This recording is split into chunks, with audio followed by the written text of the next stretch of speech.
Assalamualaikum, selamat pagi. Si awak, pagi-pagi mahi ko mau tinggi kutik lada ni. Kita kutik lada fresh ni. Si awak kalau ada tanah sikit-sikit tu boleh tanam lada macam waktu ni. Senang kalau nak masak, kutik-kutik je daripada kebun ni. Fresh, guna barang fresh. Lagi sedap kita nak masak tu. Hari ni Mak nak tunjuk menu simple je. Kita nak buat telur air asam. Jadi kita kutik lada ni nak buat air asam. Allah moleknya lada ni. Segar-segar lagi. Kerak-kerak lagi. Marilah. Senang je nak buat telur air asam ni. Kita mula-mula kita kena rebuh dulu telur. Telur basuh bersih-bersih dah tu. Lepas tu kita rebuh lah. Rebuh sampai dia masak lah. Mak tidak suka pula berapa-berapa minit. Siap rebuh je lah telur ni. Sampai masak. Kalau dia kurang masak pun sedap juga. Dia ada kuning tu dicair sikit je. Boleh je. Kalau terlebih masak pun tak ada masalah. Rebuh tu. Lepas tu sementara telur masak tu, kita nak buat air asam dia. Ni bahan-bahan untuk buat air asam ni macam biasalah. Lada, jagung, lepas tu tomato dengan bawang merah. Mak Tina mayang dulu, potong dadu lah. Tomato ni kita potong dadu, potong kecil-kecil.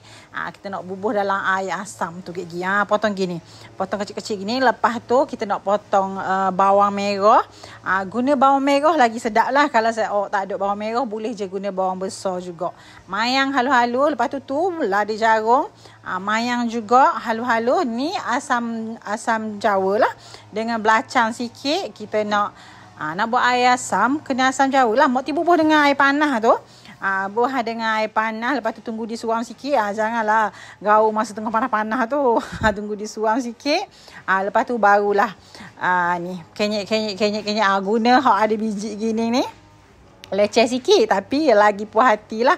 Kalau saya awak nak guna pes asam Jawa tu pun boleh, tak ada masalah.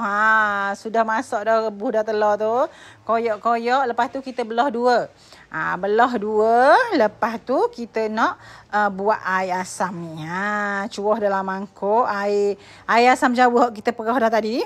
Lepas tu kita bubuh lah belakang kita mayang tu.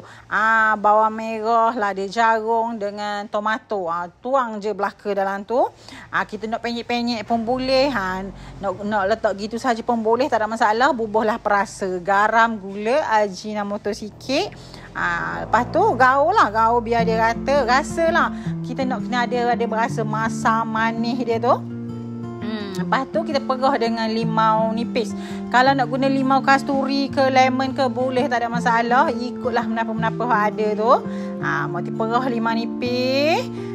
Secukup rasa lah biar dia rasa masam limau tu. Lepas tu susun lah atas telur dalam mangkuk tu. Lepas tu cuah. Allah sedap ni. Air asam ni boleh je kalau nak kenyek dalam ikan panggang ke ikan kukuh ke boleh, tak ada masalah. Cuah dalam telur tu. Cicoh-cicoh makan nasi. Allah sedap ni. Lauk-lauk simple gini ni memang jadi molek. Kena berhati-hatilah makan nasi ya si awak. Puas dah kan makan ayam daging, makan telur buat air asam ni. Kena cuba menu simple tapi sedap. Selamat mencuba.